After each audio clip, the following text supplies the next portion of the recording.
قرآن نے کہا المال والبنون زینت الحیات الدنیا والباقیات الصالحات، مال، المال والبنون، مال اور اولاد۔ انسان کی زندگی میں سب سے زیادہ اہم کیا ہوتا ہے؟ مال۔ مال میں سب آ جاتا ہے۔ مال صرف سونا نہیں ہے، صرف چاندی نہیں ہے، ٹھیک ہے، اوزار نہیں ہے، کام کرنے والی چیزیں نہیں ہیں، مال یعنی ہر وہ چیز جو انسان کی زندگی میں نفع حاصل کرائے وہ مال ہے۔ ہر وہ چیز کہ جس کے ذریعے انسان کو زندگی گزارنے میں آسانی ہو، راحت ہو، مشکلیں دور ہو جائیں، وہ کیا ہے؟ مال ہے۔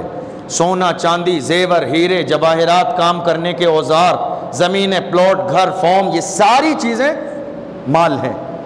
اور اس کے بعد دوسری نعمت والبنون، اولاد، ٹھیک ہے۔ یہ دو ہی چیزیں ہیں جس پر انسان کو بڑا ناز ہوتا ہے، بڑا مان ہوتا ہے، بڑا ان سب چیزوں پر وہ اتراتا ہے۔ قرآن نے کیا کہا سنیے، المال والبنون زینت الحیات الدنیا، مال اور اولاد یہ صرف دنیاوی زندگی کی زینت ہے بس۔ سمجھ رہے ہیں؟ المال والبنون زینت الحیات الدنیا، تمہارا مال اور تمہاری اولادیں یہ صرف دنیاوی زندگی کی زیب و زینت ہیں بس۔ ایسا نہیں ہے کہ یہ مال تمہارا قبر میں کام آئے گا، نہیں، خالی ہاتھ جانا ہے، خالی ہاتھ آئے تھے خالی ہاتھ جانا ہے۔ ایسا نہیں ہے کہ یہ مال حشر میں کام آ جائے گا۔ ہم جس رسول کے ماننے والے ہیں، ہمارے آقا صلی اللہ علیہ وسلم نے فرمایا وَلَا تَزِرُ وَازِرَةٌ وِزْرَ أُخْرَىٰ، قرآن کا اعلان ہے، ہر نفس کو اپنے بارے میں جواب دینا ہے، سب کو جواب دینا ہے۔ دولت زیادہ ہے تو یہ بچائے گی نہیں، مال زیادہ ہے تو یہ بچائے گا نہیں، اولاد زیادہ ہے تو یہ بچائے گی نہیں، خاندان زیادہ ہے تو یہ بچائے گا نہیں۔ ہاں اگر وہ دولت تمہاری دولت صدیقی ہے تو فائدہ ہوگا۔ یعنی جس طرح صدیق اکبر نے دین کے لیے دولت کو خرچ کیا، اگر تمہاری دولت اسی طرز پر خرچ ہو رہی ہے تو تم سمجھ لو تمہارے لیے آسانی ہے۔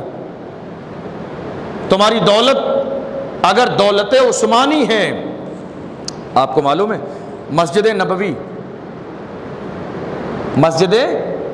نبوی جس میں ہم اور آپ انشاءاللہ عنقریب اللہ ہماری قسمت میں لکھے آنے والی سال میں ہم وہاں پہنچیں اور نماز اللہ ہمیں وہاں پڑھنے کا موقع عطا فرمائے، ریاض الجنہ میں مسجد کے اندر گنبد خضرا کے سامنے۔ تو یہ جو زمین ہے مسجد نبوی کی، آپ جانتے ہیں یہ خرید کر کس نے دی؟ حضرت عثمان غنی رضی اللہ عنہ نے۔ یہ دولت ہے، دیکھیے آپ، اسے دولت کہتے ہیں، اللہ کے لیے خرچ ہونا۔ انہوں نے ایک بار دی، اب قیامت تک جتنے لوگ مسجد نبوی میں نماز پڑھیں گے، جو پڑھ رہے ہیں 1400 سال سے، جو قیامت تک پڑھیں گے، ان تمام کا ثواب عثمان غنی کو ملے گا۔ اور اس کے بعد مسجد جب چھوٹی ہوئی، لوگوں کی شادیاں ہوئیں، اولاد پیدا ہوئی، محلہ بڑا ہو گیا، علاقہ بڑا ہو گیا، صحابہ اکرام کی اولادیں ہوئیں، مسجد چھوٹی پڑ گئی، لوگ محبت میں دور دور علاقوں سے آ کے رہنے لگے، رسول اللہ کے پاس رہیں گے، اپنے رسول کا چہرہ صبح سے شام تک دیکھیں گے۔ جب وہ قریب آ کے رہنے لگے، مسجد چھوٹی پڑ گئی، تو دوسری بار حضرت ابو بکر صدیق نے باہر کی زمین کو لے کر مسجد میں شامل کر دیا۔ یا رسول اللہ یہ میری طرف سے ہے، یا رسول اللہ یہ میری طرف سے شامل فرما لیں۔ یہ دولت تھی، دیکھیے آپ، یہ دولت تھی جس پر ہم فخر کر سکتے ہیں، یہ دولت تھی، یہ مال تھا ان کا جس پر ناز کیا جا سکتا ہے، جس پر اترایا جا سکتا ہے کہ اللہ تیرا شکر ہے کہ یہ بہتر کام تو نے ہم سے لیا۔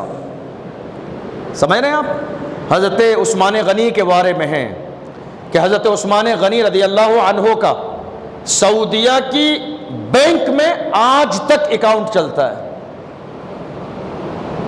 سعودیہ کی بینک میں حضرت عثمان غنی کا آج تک اکاؤنٹ چلتا ہے۔ اب ان کا کیا انداز ہے یہ تو وہی جانتے ہیں۔ میں جب گیا تھا وہاں پر پچھلے 2 سال پہلے جنوری میں، تو یہ ساری تفصیل مجھے بتائی گئی کہ آج بھی ان کا اکاؤنٹ چلتا ہے، اور ان کے اکاؤنٹ سے ہر زمانے میں غریبوں کی مدد کی جاتی ہے۔ غریبوں کی، فقیروں کی، محتاجوں کی، بیواؤں کی، مساکین کی، اور دین کے کاموں کے لیے ان کے پیسے سے مدد کی جاتی ہے۔ حضرت عثمان غنی رضی اللہ عنہ کے کھجور کے باغات آج بھی ہیں مدینہ شریف کے اندر۔ وہ کنواں جو میرے آقا صلی اللہ علیہ وسلم کے حکم سے مسلمانوں کے لیے پہلے کرائے پر لیا، ایک دن پانی ملتا تھا، مسلمانوں کو کم لگا پانی، پھر عثمان غنی نے سارا پیسہ دے کر خرید لیا اور مسلمانوں کے لیے وقف کر دیا۔ میرے آقا خوش ہو گئے، میرے نبی آئے، لعاب دہن ڈال دیا، پانی میٹھا ہو گیا۔ وہ کنواں آج بھی ہے، جو لوگ حج کرنے جاتے ہیں، عمرہ کرنے جاتے ہیں، وہ اس کنویں کا پانی پی کے آتے ہیں۔ الحمدللہ مجھے بھی پینے کا شرف حاصل ہوا ہے، پی کے آتے ہیں اس پانی کو۔ اس کے علاوہ اور بھی مدینے میں ایسے کنویں ہیں کہ جس میں میرے رسول نے لعاب دہن ڈالا ہے۔ ایک اور جگہ ہے مدینے میں، جعرانہ۔ کیا جگہ ہے؟ جعرانہ۔ یہ وہ جگہ ہے جہاں مسجد کے قریب ایک کنواں ہے۔ یہ وہ کنواں ہے جس کا پانی کھاری تھا، یعنی کڑوا پانی تھا۔ میرے آقا صلی اللہ علیہ وسلم آئے، پتہ چلا کھارا پانی ہے، میرے آقا نے لعاب دہن تھوک شریف نکالا، کنویں میں ڈال دیا۔ اس زمانے سے لے کر آج تک اور قیامت تک انشاءاللہ اس کا پانی میٹھا رہے گا، میٹھا ہے۔ اور یہ وہ جگہ ہے جہاں سے بڑے عمرے کی نیت کی جاتی ہے۔ مسجد عائشہ سے چھوٹے عمرے کی نیت کی جاتی ہے، مسجد جعرانہ سے بڑے عمرے کی نیت کی جاتی ہے۔ حضرت عثمان غنی رضی اللہ عنہ نے غزوہ تبوک کے موقع پر میرے آقا نے صحابہ اکرام کو جمع فرما کے فرمایا، اے لوگو، اب تک اسلام کو تمہاری ضرورت تھی، آج اسلام کو تمہارے مال کی ضرورت ہے کوئی جو دین کے لیے مدد کر دے؟ عثمان غنی اٹھے، یا رسول اللہ، میری طرف سے سامان سے بھرے ہوئے اونٹ دوں گا میں۔ میرے نبی نے دوبارہ اعلان فرمایا، مطلب تم نے دے دیا، اب دیکھو کوئی دوسرا کھڑا ہوا، دوبارہ بھی عثمان غنی کھڑے ہوئے۔ پھر تیسری بار میرے نبی نے اعلان فرمایا، تیسری بار بھی عثمان غنی کھڑے ہوئے۔ میرے آقا صلی اللہ علیہ وسلم اتنا خوش ہو گئے، فرمایا، اے لوگو، جس کو دنیا میں جنتی آدمی دیکھنا ہے وہ میرے عثمان کو دیکھ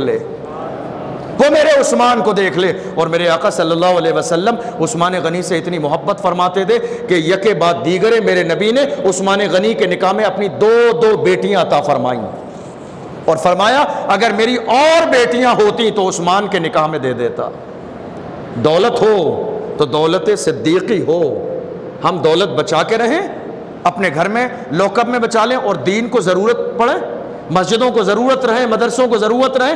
رمضان کے مہینے میں ہم تو عالیشان کوٹن اور لیلن کے لباس پہنے، ہمارے آس پاس میں رہنے والے غریب محتاج بیچارے ایک جوڑی عید کی نماز پڑھنے کے لیے کپڑوں کو ترستے رہیں۔ ہماری اس دولت کا کوئی مطلب نہیں ہے، ہمارے اس مال کا کوئی مطلب نہیں ہے۔ اس لیے کہا گیا صدقہ فطر حیثیت کے مطابق دو۔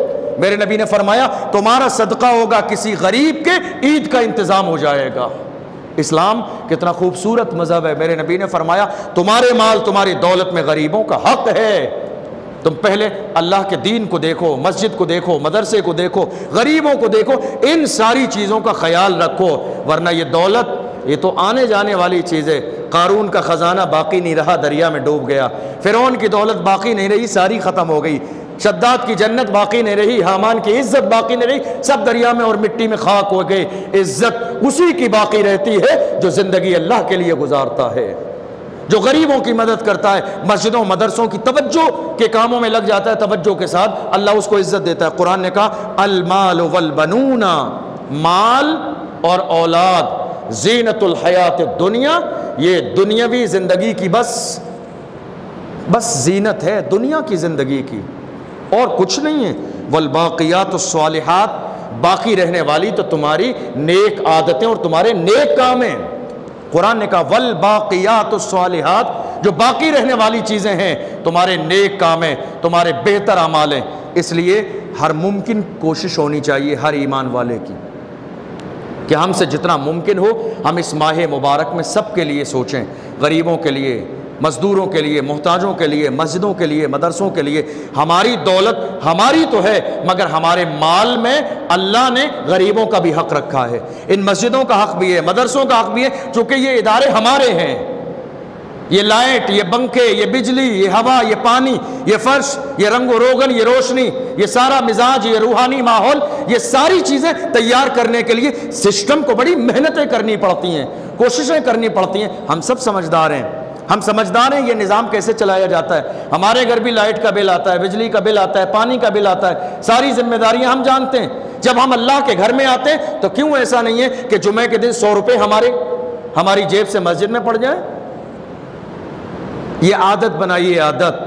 قرآن نے کیا کہا؟ یہ مال اولاد بس دنیا کی زندگی میں باقی رہنے والے تمہارے بہتر کارنامے عادت بنائیے۔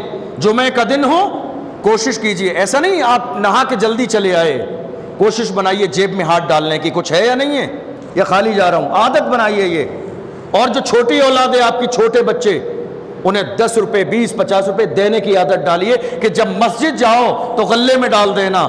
اپنی اولاد کو ڈلواؤ گے 2 فائدے ہوں گے، ان کے ہاتھ سے جائے گا، صدقے کی نیت سے وہ ہمیشہ محفوظ رہیں گے، اور آنے والے دور میں انہیں اللہ کی راہ میں دینے کی عادت پڑ جائے گی۔ عادت بنائیے یہ۔ میں 2 سال سے یہاں ہوں، 3ری سال مجھے چل رہی ہے۔ شاید کوئی ایسا جمعہ، یہ میں تعریف کے لیے نہیں بتا رہا ہوں، اس لیے بتا رہا ہوں تاکہ آپ بھی پہل کریں۔ 2 سال میں 3را جمعہ چل رہا ہے، آج تک شاید کوئی ایسا جمعہ نہیں ہوا ہوگا، ممکن ہے کوئی ایک آدھ رہا ہو آج تک کہ میں نے ڈبے میں پیسے نہ ڈالے ہوں۔ یہ عادت ہے۔ اور میں جب گھر پہ ہوتا ہوں تو ہمارے والد گرامی باضابطہ جمعے کے دن چھٹے پیسے دیتے ہیں، سمجھ رہے ہیں آپ؟ جمعے کی نماز پڑھنے جانے کے لیے خود مجھے بھی، آج بھی جب میں گھر پہ ہوتا ہوں جمعے میں تو وہ باضابطہ پوچھ لیتے ہیں پیسے ہیں نہیں چھٹے جیب میں؟ نہیں ہوتے تو باضابطہ وہ چھٹے پیسے دیتے ہیں کہ نہیں ڈبے میں ڈالنا مسجد کے۔ یہ ہمارے ادارے ہیں، ہم ایک ہفتے نہ جانے کتنے خرچہ کرتے ہیں، ہفتے میں ایک دن جب ہم مسجد میں جاتے ہیں ہم اللہ کے دین کے لیے کیوں نہیں دے سکتے؟ یہ مزاج بنائیے۔ اگر ایک مسلمان، ایک مہینے میں 4 جمعے آتے ہیں، ایک مسلمان ہفتے میں جمعے کو 100 روپے مسجد کے غلے میں ڈالنے لگ جائے تو آپ کی طرف سے کتنے پیسے گئے؟ کتنے گئے؟ 400 روپے۔ لیکن آپ ذرا سوچئے کہ یہ دینی اداروں کا کتنا بڑا فائدہ ہو جائے گا کہ یہ پورے سکون کے ساتھ ہمیشہ چلتے رہیں گے۔ جو لوگ ذمہ دار ہوتے ہیں نا، صدر، سیکریٹری، خزانچی جو بھی ہیں، وہ بیچارے ذمہ داری جب نبھاتے ہیں نا، جو ذمہ داری نبھاتا ہے وہی جانتا ہے حالات کیا ہوتے ہیں۔ کئی بار ایسی سچویشن آ جاتی ہے ذمہ داریوں میں کہ راتوں رات سوچنا پڑتا ہے ہمیں ادارے کو چلانا کس انداز میں ہے، یہ ہماری ذمہ داری ہے۔ ہاں دیکھیے، اعتراض کرنا بہت آسان ہے، پانی نہیں آ رہا ہے، لائٹ نہیں چل رہی، پنکھا خراب ہے، مائک صحیح نہیں بول رہا ہے، یہ سارے کام اعتراض کرنا بہت آسان ہے، بہت آسان ہے بولنا، بہت آسان ہے رائے دے دینا، لیکن جب تک ہر مسلمان اپنی ذمہ داری نہیں سمجھے گا تب تک ہمارے حالات بہتر نہیں ہوں گے۔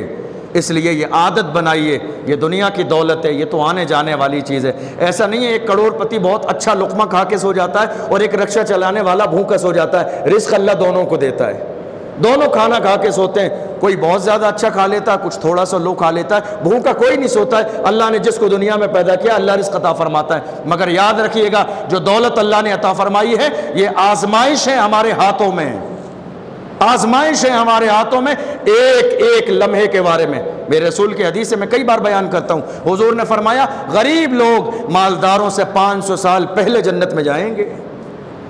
اے غریبوں پریشان مت ہوا کرو، دسترخوان پہ افطاری میں تمہارے زیادہ سامان نہیں ہے، زیادہ فروٹ نہیں ہے، بس کھجور ہیں، 2-3 چیزیں ہیں، پریشان مت ہوا کرو، صبر کر کے اللہ کا نام لے کے اسی کو کھا لو، تمہارے پاس کم ہے کوئی دقت نہیں ہے، جس کے پاس جتنا زیادہ ہے وہ جنت میں اتنا ہی لیٹ جائے گا۔ لیٹ کیوں جائے گا؟ پہلے حساب زیادہ دے گا۔ میرے حضور نے فرمایا 500 سال پہلے غریب جنت میں جائیں گے مالداروں سے، جس کو جتنی زیادہ دولت دی گئی ہے اسے حساب بھی اتنا زیادہ دینا ہے۔ کوشش کریے کہ زیادہ دولت دین کے لیے خرچ کریں، زیادہ دولت اللہ کے گھر کے لیے خرچ کریں، تاکہ اللہ ہماری زیادہ دولت دین کے لیے خرچ کرنے کے حوالے سے حساب ہی نہ لے، اللہ ہمیں بغیر حساب جنت عطا فرما دے۔